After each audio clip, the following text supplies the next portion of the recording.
Pse nuk duhet të pini kafe sapo zgjoheni? Për shumë njerëz kafeja është një zakon, sidomos kur bëhet fjala për mëngjesin, pasi e pini sapo zgjoheni. Megjithatë, ata duket se nuk janë në dieni se kafeja e mëngjesit duhet të konsumohet pas vaktit të mëngjesit dhe asnjëherë me stomakun bosh.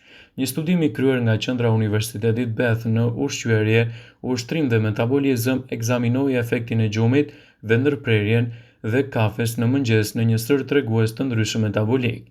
Pas testeve të personave që pinin kafe sapo zgjoheshin, studiuesit treguan se kafeja e fortë rrit ngarkesën e glicemisë pas ngrënies me rreth 50%.